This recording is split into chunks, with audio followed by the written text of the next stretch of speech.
दोस्तों, मेरे चैनल को जरूर सब्सक्राइब करें। आपका बहुत बहुत धन्यवाद। बहुत दिन पुरानी बात है। एक जंगल में एक लोमड़ी रहती थी। वो इतनी चालाक थी कि अपनी शिकार और भोजन के लिए पहले तो वह जानवरों से दोस्ती करती और फिर मौका पाते ही उन्हें मारकर अपनी दावत बनाती। उस लोमड़ी की इसी आदत की वजह से उसे सभी दूर रहते थे। एक दिन उसे कहीं भोजन नहीं मिला तो वह दूर तक शिकार की तलाश में निकल पड़ी। उनके नजर एक तंदुरुस्त बंदर पर पड़ी। वह बंदर पेड़ पर चढ़ा हुआ था। वह लोमड़ी बंदर को देखकर सोचने लगी, इतना अच्छा और तंदुरुस्त बंदर है। अगर ये मेरे हाथ लग जाए तो कितना स्वादिष्ट भोजन मिल जाएगा मुझे। अब लोमड़ी का लालच बढ़ चुका था। वह रोज बंदर को देखता और मौके का इंतजार करता था, लेकिन वह बंदर पेड़ पर ही चढ़ा रहता और वह उनके हाथ नहीं आता। बहुत देर के बाद लोमड़ी के दिमाग में एक सोच आया। ये बंदर ऐसे हाथ नहीं आएगा, कुछ तरकीब सोचनी होगी। और फिर उसने चालाकी और छल करने की सोची। वह बंदर के पास गई और बोलने लगी, अरे बंदर भाई, तुम्हें एक बात पता चली? एक खुशखबरी मिली है सबको जंगल में। खुशखबरी? कैसी खुशखबरी? फिर लोमड़ी ने बड़ी सावधानी से बोली, आकाशवाणी हुई है। भगवान ने कहा है अब इस जंगल में सब एक दूसरे से गले मिलकर एक साथ रहेंगे। अब जंगल में कोई भी जानवर किसी दूसरे जानवर को नुकसान नहीं पहुंचाएगा और ना ही मारकर खाएगा। सब मिलजुल कर हंसी खुशी रहेंगे, एक दूसरे की सहायता करेंगे, कोई किसी पर हमला नहीं करेगा। लेकिन बंदर होशियार था। वह समझ गया, हो ना हो यह लोमड़ी झूठ बोल रही है। फिर बंदर ने लोमड़ी की बातों पर ज्यादा ध्यान नहीं दिया और कहा, ये तो बड़ी अच्छी बात है, पर मैं इसमें क्या कर सकता हूँ? बंदर की ऐसी ठंडी प्रतिक्रिया देख लोमड़ी फिर बोली, अरे भाई, इसी बात पर नीचे तो आओ। आओ ना नीचे, हम गले मिलकर एक दूसरे को बधाई देंगे, खुशियाँ मनाएंगे। बंदर अब लोमड़ी की चालाकी समझ चुका था, इसीलिए वह मुस्कुराते हुए बोला, ठीक है लोमड़ी बहन, लेकिन तुम पहले अपने उस दोस्त से तो गले मिलो जो तुमसे गले मिलने के लिए खुशी खुशी इसी तरफ दौड़े आ रहे हैं। मुझे वह पेड़ से दिख रहा है। लोमड़ी हैरान होकर पूछा, मेरे दोस्त? कौन सी दोस्त? अरे लोमड़ी बहन, शिकारी कुत्ते। वह भी तो हमारे दोस्त ही है ना। वह भी शायद तुम्हें बधाई देने आ रहे हैं। शिकारी कुत्ते का नाम सुनते ही लोमड़ी थर-थर कांपने लगी। वह बहुत डर गई, क्योंकि उसे लगा अगर हम यहाँ थोड़ी देर और रुकेंगे तो यह बंदर भले ही हमारे शिकार बने न बने, लेकिन मैं उस शिकारी कुत्ते का शिकार जरूर बन जाऊंगी। इसलिए उसने अपना जान बचाना ही भला समझा और वहां से भागने लगी। और फिर बंदर ने लोमड़ी को हंसते हुए कहा, अरे बहन, कहाँ भाग रही हो? अभी तो हम सब दोस्त है ना, तो डर किस बात का? थोड़ी देर रुको। अरे रुको तो सही। फिर लोमड़ी थोड़ी रुकी और बोली, अरे भाई, दोस्त तो है, लेकिन शायद शिकारी कुत्ते को ये खबर नहीं मिली होगी।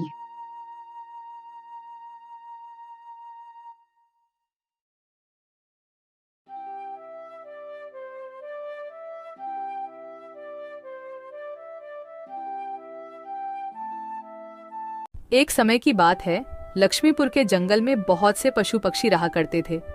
उसके बीच रंगीला नाम का एक बड़ा ही नेक हिरण भी रहता था। वह बहुत ही मेहनती, मिलनसार और परोपकारी था। वह अपने मन, कर्म और वचन से सबका ख्याल रखता था। किसी का स्वास्थ्य खराब होने पर वह हालचाल लेने के साथ साथ उसके उपचार की भी व्यवस्था करता था। वह जहां रहता था वहां अपने मेहनत से चारों तरफ हरियाली रहता था। एक बार रंगीला स्वयं बीमार पड़ गया। उसे ऐसा बुखार चढ़ा कि उतरने का नाम ही नहीं ले रहा था।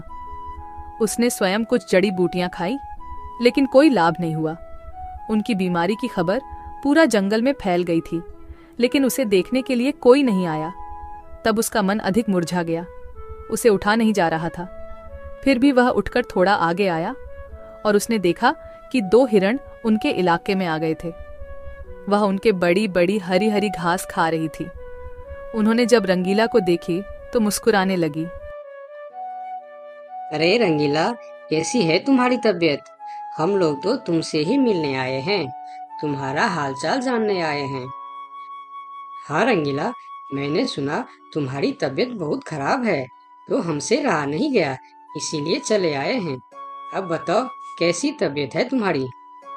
तबीयत में कुछ सुधार नहीं आया है, अब कोई दूसरी दवा लेनी पड़ेगी। हाँ हाँ, अच्छी दवा लेना और अपनी ख्याल रखना। अब तुम आराम करो, हम चलते हैं। रंगीला मुड़कर अपनी घर के तरफ चला गया और इधर दोनों हिरण फिर से रंगीला के इलाके के हरे हरे घास खाने लगी। हमने इस जगह के बारे में जितना सुना था उससे कहीं ज्यादा पाया। रंगीला ने बड़ी मेहनत से ये गुलशन सजाया है। चारों तरफ हरियाली ही हरियाली है, देखकर और खाकर तबीयत खुश हो गई। अभी पेट भरकर खा लेता हूँ, फिर कल रंगीला से मिलने के बहाने आ जाऊंगा। हमें रंगीला से क्या काम, हमें तो यह हरियाली खींच लाई है। चलो, हम फिर कल आएंगे रंगीला से मिलने के बहाने। जब दोनों हिरण का पेट भर गया तब वह वहां से चले गए और अपने इलाके में जाकर वह रंगीला के इलाके के हरे हरे घास के बारे में तारीफ करने लगे। अरे भाई, यहाँ सूखे घास खाकर पड़े हो, वहाँ जाओ रंगीला के दरबार में, रंगीला का हालचाल पूछो और पेट भर के हरे हरे घास खाओ। बहुत अच्छा है रंगीला, उसके बीमार होने पर भी हमें हरे हरे घास खाने के लिए मिल रहे हैं। रंगीला बहुत अच्छा है, बड़ा ही नेक हिरन है, उसके बीमार होने पर भी हमें हरे हरे घास खाने के लिए मिल रहा है। इससे अच्छी बात और क्या हो सकती है। वहां बहुत सारे हिरण की टोली बन गई। वह सब रंगीला के पास पहुंच गए और रंगीला का हालचाल पूछने लगे। पहले तो रंगीला को इस बात की बहुत खुशी हुई कि कितने सारे लोग इनके हालचाल पूछने आ गए, लेकिन उसके बाद का नज़ारा देखकर रंगीला का सर चकरा गया। सारे हिरण उनके इलाके के घास खाने में जुट गए थे। कुछ हिरण तो फल भी खा रहे थे। उनके पास सर उठाकर इधर उधर देखने की भी फुर्सत नहीं थी। रंगीला बेचारा मन ही मन सोचने लगा कि यह लोग मेरे पास 2 घड़ी भी नहीं रुके और घास खाने में जुट गए। अगर यही हाल रहा तो मेरे इलाके के सभी घास खत्म हो जाएंगे, मेरे खाने के लिए भी कुछ नहीं बचेगा। लेकिन उसके थोड़ा देर बाद ही उनका मित्र भालू वहां आ गया। उसके आने में देर हो गया था। माफ करना दोस्त, मुझे आने में देर हो गई है। तुम्हारे लिए औषधि लाने बहुत दूर चला गया था। औषधि तो मिल गई, लेकिन आने में थोड़ी देर हो गई।